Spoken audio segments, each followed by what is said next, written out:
Voilà, donc suite de la présentation du sac Multistar Elite. Donc là, l'idée était de montrer que on pouvait dans ce sac mettre et transporter un blad chroma. Blad chroma qui fait quand même un carré de 33 sur 33 donc, et qui est un peu plus imposant qu'un DJ Phantom. Voilà, donc on retrouve le sac tel qu'il est là, avec l'ensemble du matériel qui comprend, qui permet au Chroma de voler, donc les batteries et tout ce qui s'ensuit. Alors, on va ouvrir la pochette de devant. Donc sur la pochette, la grande poche de devant. Alors qu'est-ce qu'on peut trouver? Hop, voilà. Donc cette grande poche, j'y ai mis quoi? J'y ai mis petit nécessaire, donc le pare-soleil, donc qui permet de voir quand il y a un peu trop de soleil dehors. C'est vrai que l'écran de la télécommande n'est pas des plus lumineux. Un anémomètre que je branche sur mon téléphone, ça me permet quand même de savoir s'il n'y a pas trop de vent, d'en connaître la direction. Ici j'ai ma petite tige qui permet d'équilibrer mes hélices. Un petit stylo qui permet d'utiliser le tactile, un stylo pour le tactile. Et puis les indispensables, notice du chroma, euh, le guide, les règles d'usage d'un drone de loisir. Voilà, ce sont les règles officielles, les 10 principes que tout bon pilote de drone doit avoir sur soi, tout comme les cartes et les endroits où on a le droit, où on n'a pas le droit de voler avec les hauteurs. Donc ça, c'est les endroits, c'est ma région. Et puis ici, voilà, c'est un peu plus compliqué, mais c'est toujours sympa aussi d'avoir donc ces cartes sur les couloirs aériens. Et notamment de relire les principales règles. C'est aussi bien de les avoir sur soi, parce que ça peut permettre à des gens qui ne connaissent pas forcément les règles ou qui ne savent pas, qui vous interpellent, de savoir que finalement, quand on respecte les règles, eh ben, on n'a pas grand-chose à nous dire. Voilà, donc c'est surtout intéressant pour garder ces petits papiers. Alors, j'ai rien mis dans les autres pochettes. On peut en mettre d'autres. Voilà, mettre des stylos, des choses comme ça. Sur la pochette de devant, j'ai rien mis non plus. On peut très bien mettre un petit goûter. Hop, voilà, on va passer à la poche principale, qui est celle qui nous intéresse le plus. Voilà comment ça se présente. Donc,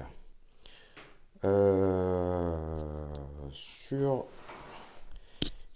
la partie voilà, du dossier, qu'est-ce qu'on a mis là ici dans cette poche? Alors, j'ai mis le câble pour le chargeur, toujours sur la partie chargeur, mes adaptateurs, donc l'adaptateur d'origine, et puis celui-ci que je me suis fourni qui me permet surtout de l'utiliser sur un vrai chargeur, on va dire, on est d'accord? Au moins sur un chargeur un peu plus performant, le XB6 pour ma part. Voilà, ici j'ai ma petite boîte où je peux mettre mes petites mémoires. Et là, j'y range ma sangle pour la télécommande, qui me permet de mettre la sangle autour du cou. Bon, ça tient sans problème. On peut ranger encore d'autres choses, hein. On voit que les pochettes sont là, mais bon, c'est l'essentiel. Euh, on passe à l'intérieur. Bon, la face qui nous intéresse le plus finalement. En haut, la télécommande. Hop, on peut ouvrir le rideau. Alors, une chose quand même, c'est très bien ce rideau. On y voit bien, on voit que ça permet de resserrer le sac aussi, entre autres. Ça permet de maintenir ce qu'il y a à l'intérieur.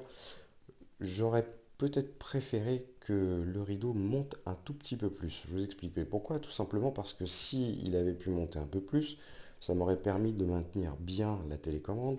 Et que, on va le voir ici, j'ai utilisé donc le scratch, la sangle élastique pour maintenir la télécommande. Donc, Ça tient, ça bouge pas, voilà. Ça peut vindinguer dans tous les sens, ça bouge pas. On est bien d'accord. Évidemment, on n'est pas tout le temps comme ça, mais bon, il suffit d'être un peu en moto et ça bouge un peu. Alors, qu'est-ce qu'on a là-dedans? En haut, on va défaire. Hop, on va mettre la chose à plat. Et on va essayer d'orienter la caméra comme il faut. Voilà, donc, partie la plus facile, la télécommande. Donc, ma télécommande, bon, je protège avec une petite mousse. Je crois que tout le monde fait à peu près ça. Bon, c'est du bricolage, c'est de la récupération. Mais ça permet effectivement de ranger ma mousse.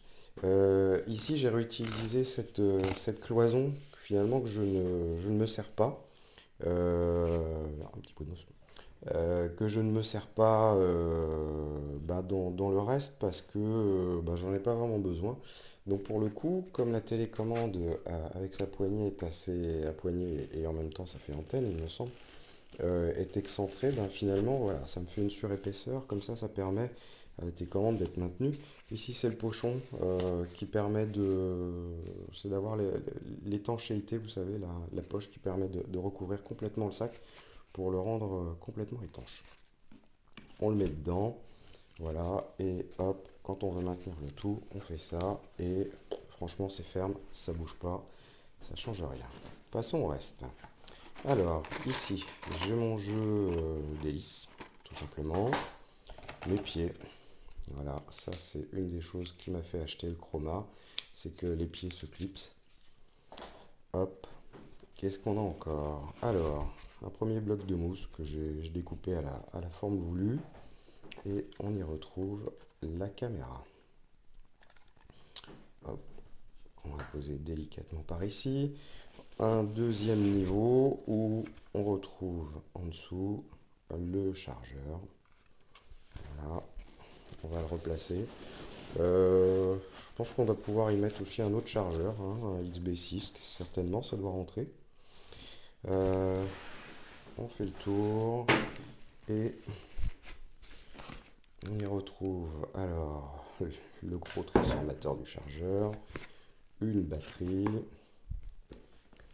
et une seconde batterie. Alors je suis pas un adepte de laisser les batteries dans le drone. Euh, voilà, je pense que c'est lourd. Alors on peut peut-être le faire quand on va sur le terrain, qu'on n'a pas beaucoup de transport ou quoi que ce soit, mais moi je préfère que la batterie soit en dehors.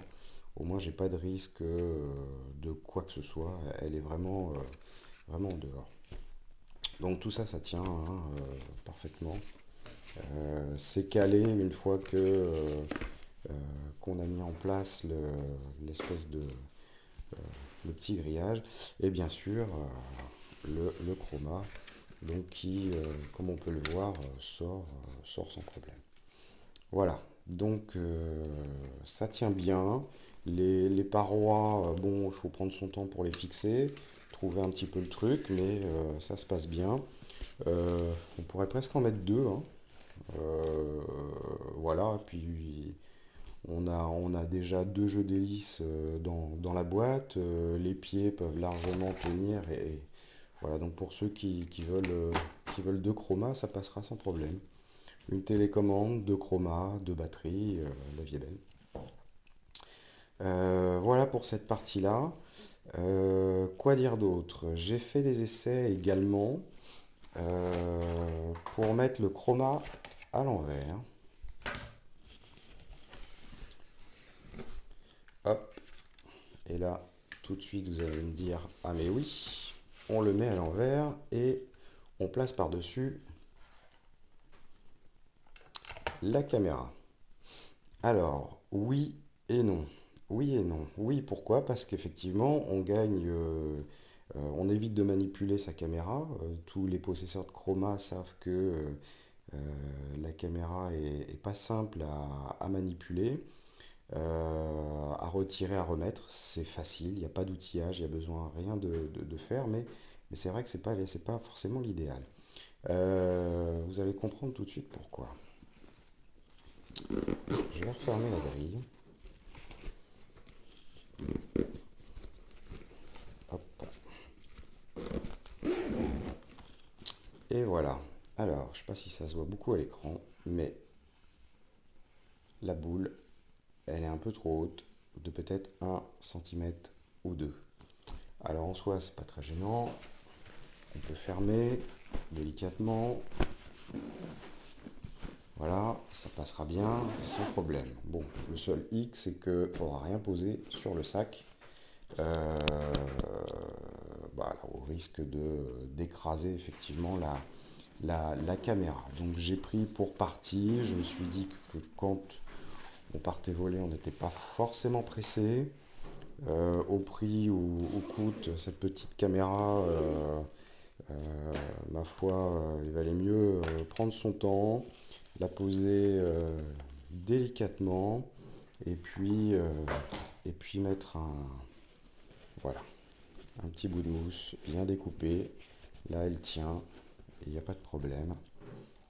Hop, on refixe ça, on remet ça. Boum badaboum. Les batteries sont un peu lourdes, hein, on les sent quand même sur le côté. Euh, le reste, ça va, c'est très bien fait. Les glissières fonctionnent bien, pas de problème particulier. Euh, Dernière chose, hop, une dernière chose. Voilà, donc dans la poche arrière, bon là j'ai mis une tablette pour la démo, un ordinateur un peu fin, rentre bien sans problème, hein, sans problème. Et puis ici c'est mon petit carton pour ajouter de la hauteur au pare-soleil. Euh, voilà, c'est pas grand chose, mais ça aide bien quand il y a beaucoup de soleil. Voilà, donc le tout sans la tablette pèse 5,8 kg. Voilà, donc le sac, le chroma, les deux batteries et le chargeur.